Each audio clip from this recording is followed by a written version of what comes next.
Struggling to find that one original, groundbreaking SaaS idea? Think you need to invent the next big thing to actually succeed? Well, in today's Explainer, we are ruthlessly deconstructing a hyper-profitable copycat blueprint.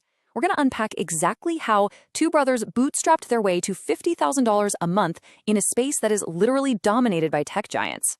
Because look, if you think every good SaaS idea is already taken, or, that you absolutely need some world-changing innovation to make it big, you are completely wrong. Seriously. I want you to meet David. He and his brother Daniel watched a billion-dollar company absolutely explode in the AI app building space. But instead of walking away intimidated, David realized a profound truth. He realized you don't need to invent anything. Carving out just a tiny, lucrative 1% slice of an already booming market, that is life-changing. All right, part 1, monetization and exact revenue. Let's dive straight into the hard data. Okay, I'm not going to summarize this. Let's look at the exact numbers. Their MRR sits at exactly 25.6K. Net volume is 65K. ARR is 307K. Gross volume is 71K. They have precisely 690 paid users and absolutely zero free users. Their revenue split, it's 90% subscriptions and 10% top-ups. They have no free plan at all. Every single ounce of their energy goes directly to paying customers. So how does this actually work? Well, the core of this is how they squeeze extra revenue out of their base model.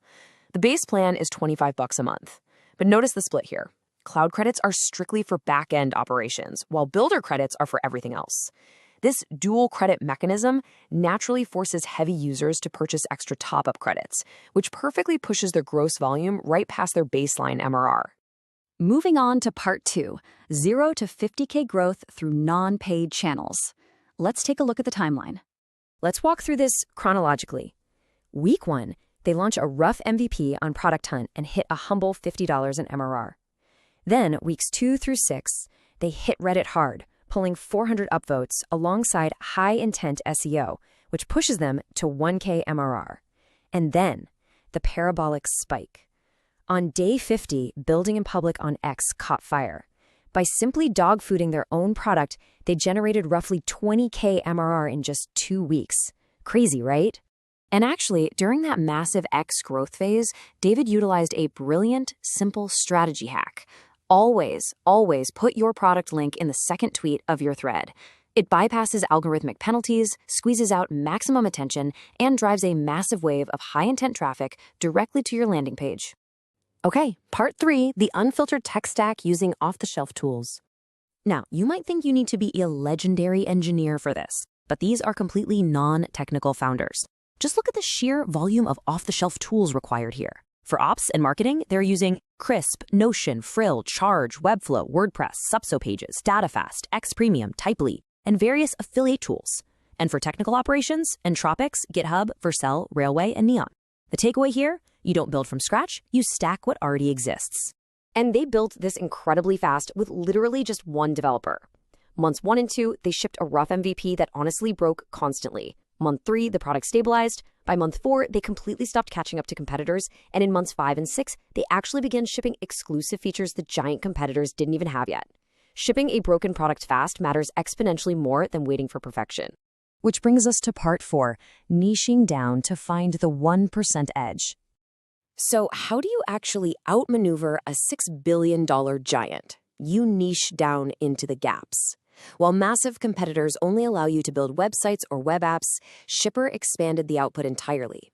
They let users build websites, web apps, mobile apps, Chrome extensions, and even bots for Telegram and Discord.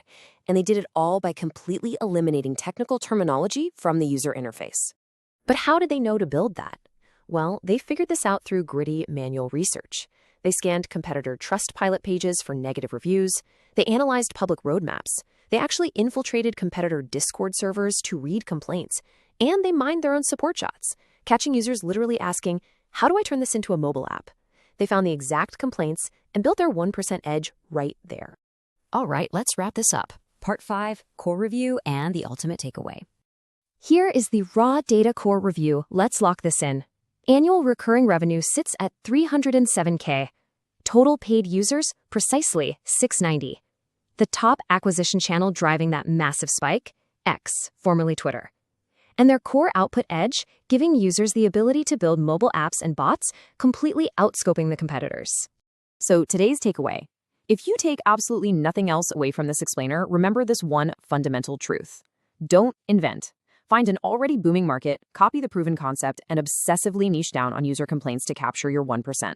Now, David hit 20K MRR in 2 weeks on X just by building in public. So I want to know, let's do a data alignment right here. What is your top acquisition channel right now, and what is its exact conversion rate compared to these numbers? Look at where your bottleneck is and drop your data below. Seriously, I want to see your data. Leave a comment below with your specific metrics right now, and my team will send you the complete shipper tech stack list and the full strategy mind map so you can execute this playbook yourself. Stop inventing, start analyzing, and start building. I'll see you in the comments.